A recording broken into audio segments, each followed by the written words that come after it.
Welcome back to my channel, peeps. Happy Lughnasadh.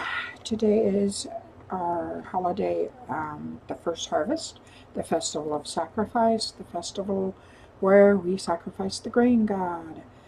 And yeah, it's a festival of introspection. It's a festival of letting go.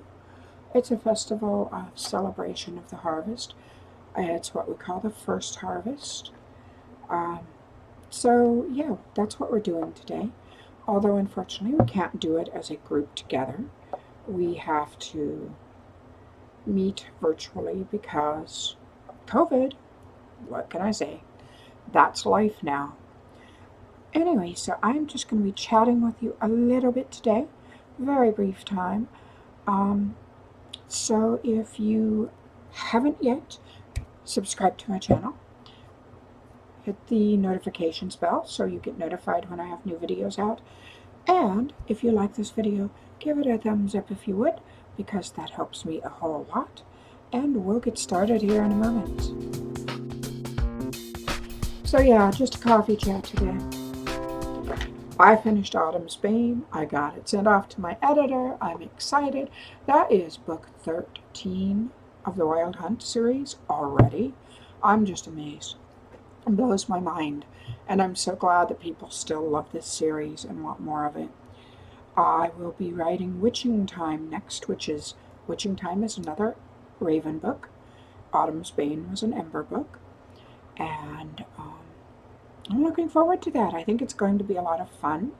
It's going to have a little more humor in it while still dealing with the whole Father of Dragons overarching plot that's going on, which heats up in Autumn's Bane a lot.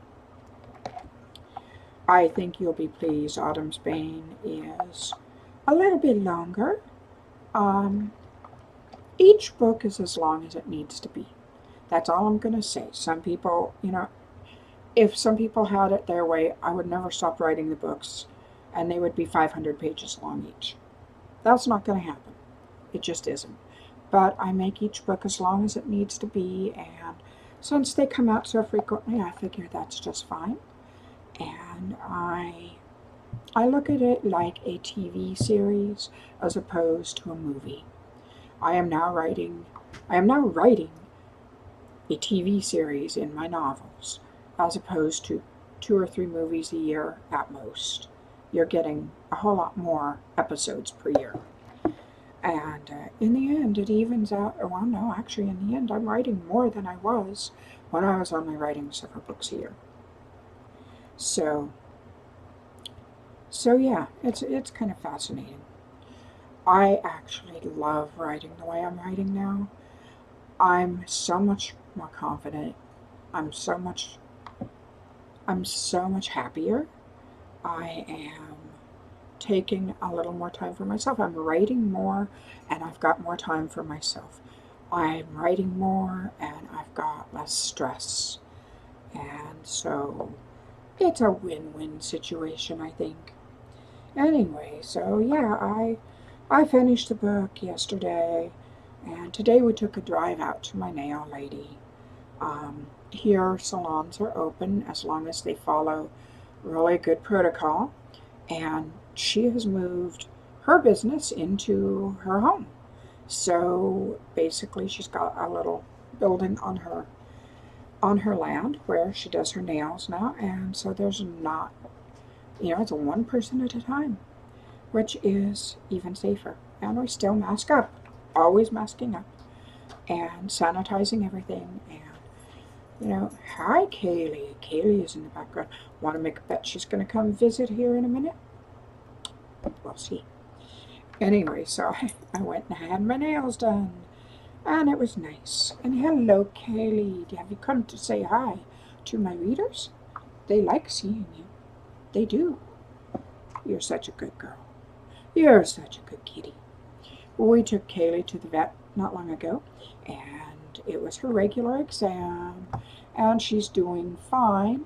She has beefed up to 13.5 pounds, and this is the biggest she's ever been, probably because I'm giving her tummy meds on a regular basis, and she gets basically a compounded form of Pepsid because she has a very skittish stomach. Where are you going? What are you doing? Yes, I have a cat mustache sometimes in these videos. Anyway, so I think her food is staying down more, and that means she's gaining weight. Doctor said she's fine as long as she doesn't gain too much more. Now, we took Bridget in for her exam this week, and everything was great. No, don't walk on the keyboard.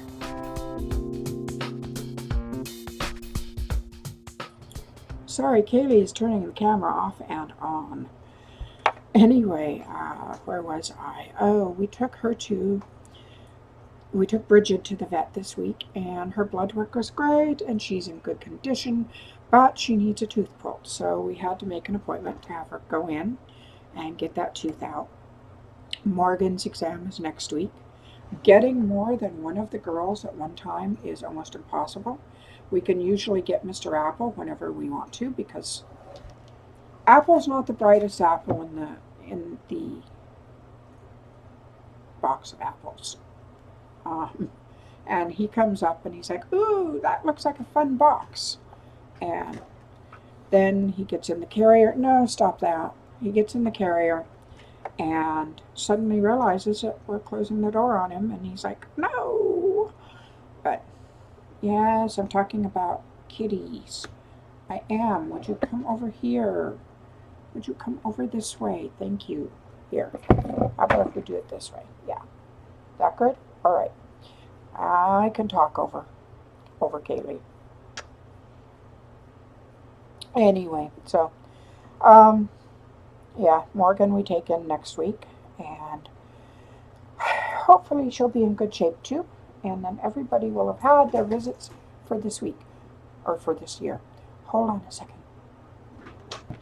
We'll see if she comes back up in a minute. Coffee, coffee, coffee. Love my lattes. I'm so glad I found the coffee that's safe for me to drink. And yes, here she comes again. Today is Kitty Day on Yasmine's channel, isn't it? Well, we love our kitties, don't we?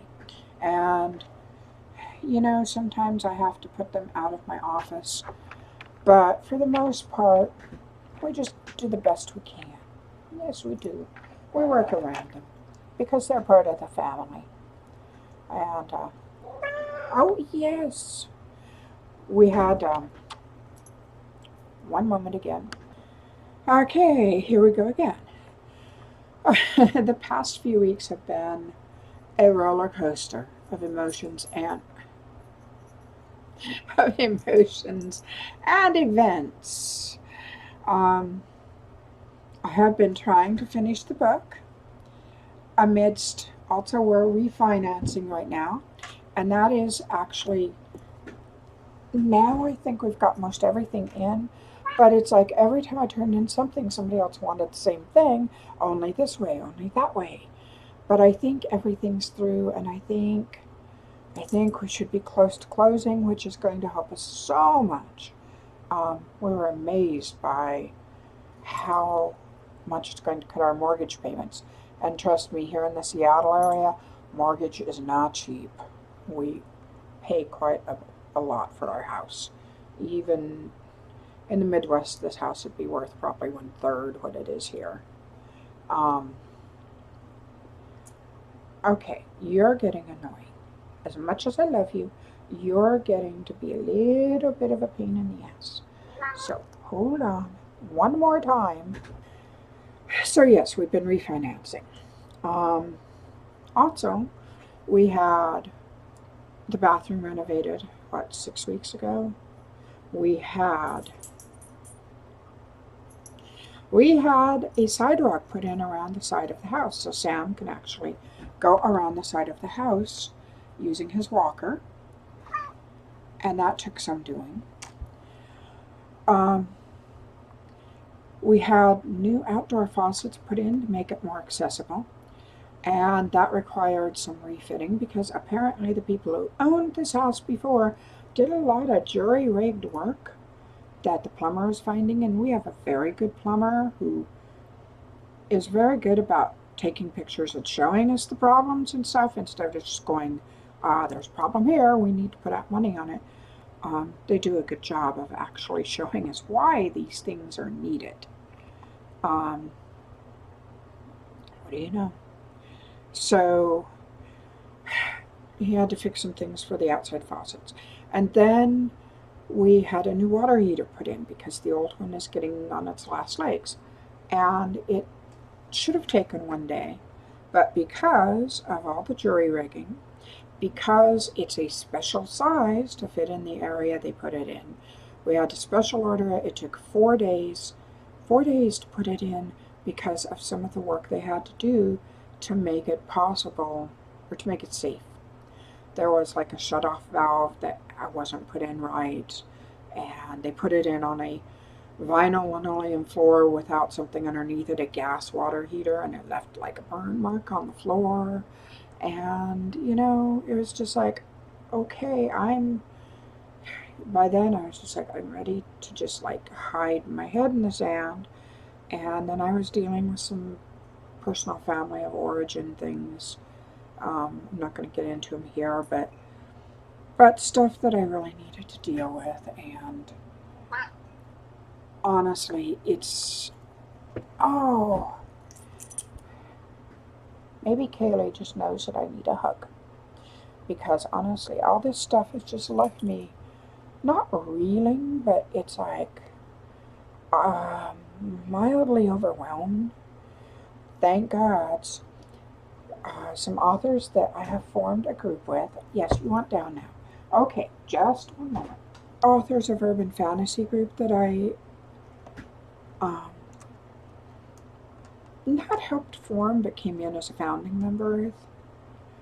We have a Facebook group called Urban Fantasy Fiends.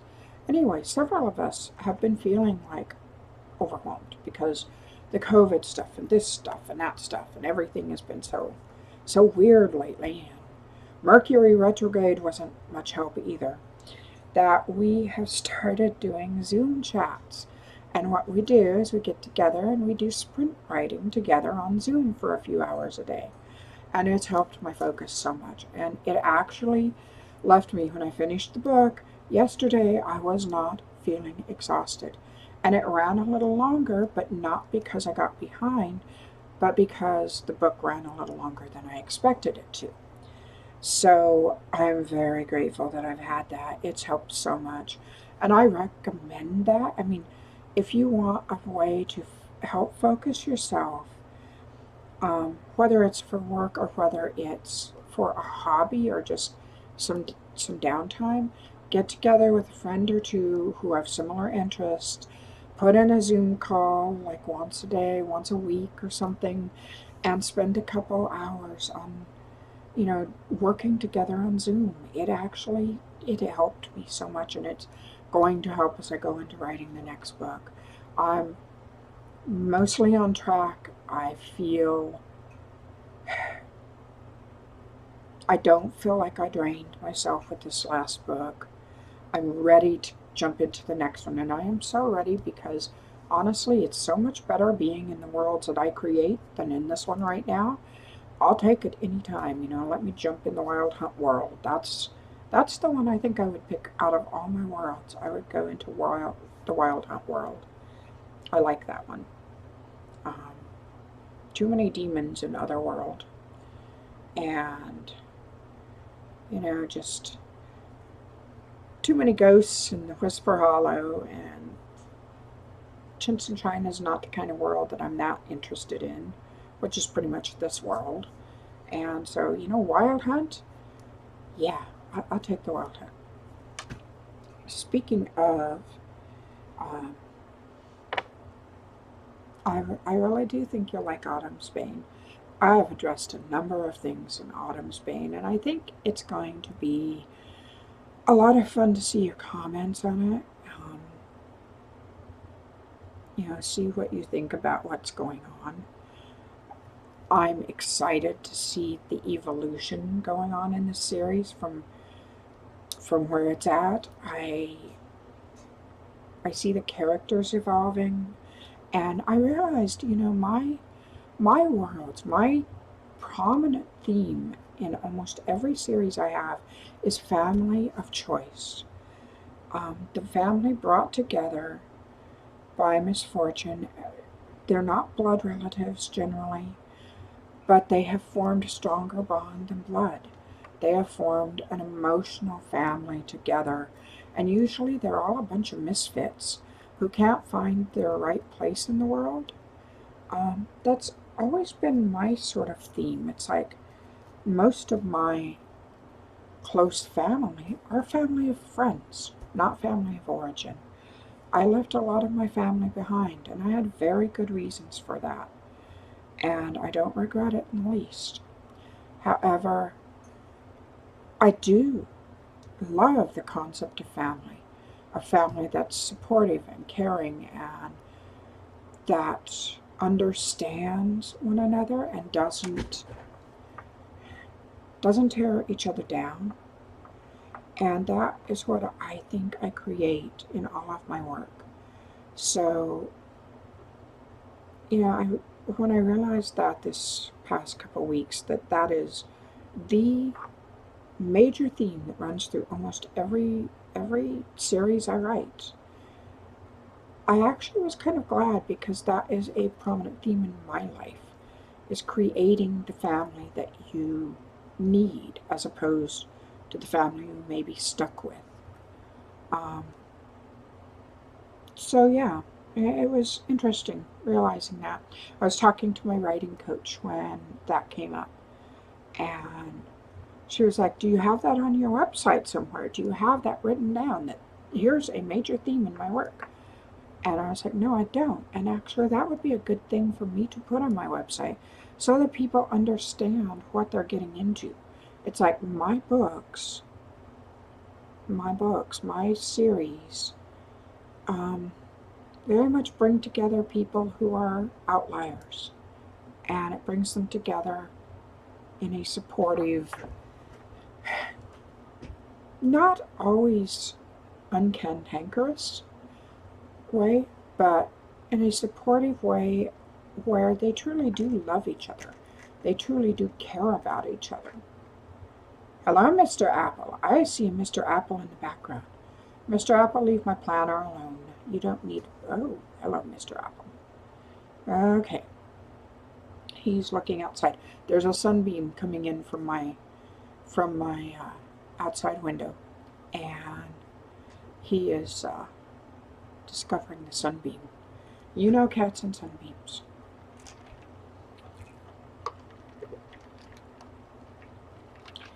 I am so glad I found a coffee that I can drink. It is tested for mold. It is tested for pesticides. It's tested for all those things that can really trigger me into reactions. And it has been a goddess send. I tell you, I kid you not, having coffee back in my life has made me a very happy person. It really has made life easier, because coffee was part of my big identity. Coffee was a big part of my identity. And, caffeine queen. And while I can't allow myself to have as much as I did before, I can still have at least 2 shots of caffeinated, coffee a day, and I can have 2 shots of decaf. And that makes me so thrilled. I do miss my 8 shots a day, I will tell you. I miss that buzz, but I have something at least that makes life feel more familiar. And in this day, the COVID age, having that familiar go-to in life is so important. That's one thing I really highly recommend. If there's something that makes you feel happy, that gives you joy, that doesn't hurt anybody else, and that doesn't hurt you, then make sure you get it. Don't deny yourself, because right now we need the simple joys. We need the little things that shore us up, because it's a lot of little things together that give us a strong foundation. The big joys, yeah, they're wonderful, and they come every now and then, and they're big pluses in the life. But in the long run, it's that day-to-day happy space that you have for 15 minutes that makes you feel refreshed, that gives you a recharge.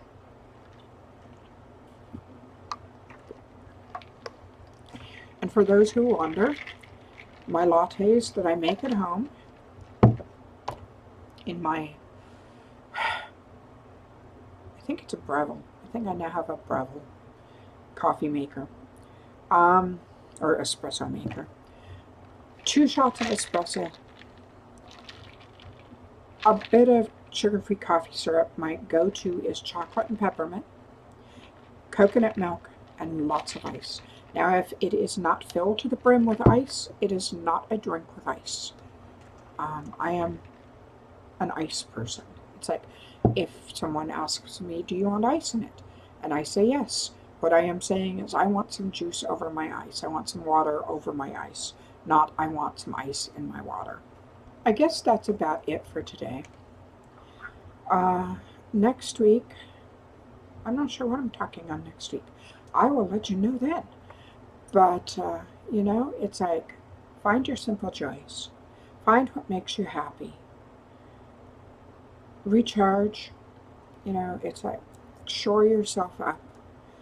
And I hope that you are excited about the new book coming out. And I hope that you pre-ordered it so you get it on the day it comes out. And, you know, be good to each other. Be kind. Pet a kitty. Find something to make yourself smile. Take care of yourself. You know, be safe. Mask up. Please wear your masks. For people like me who are immune compromised. Okay, obviously it's pet a kitty time. I'm gonna go. I will talk to you next week.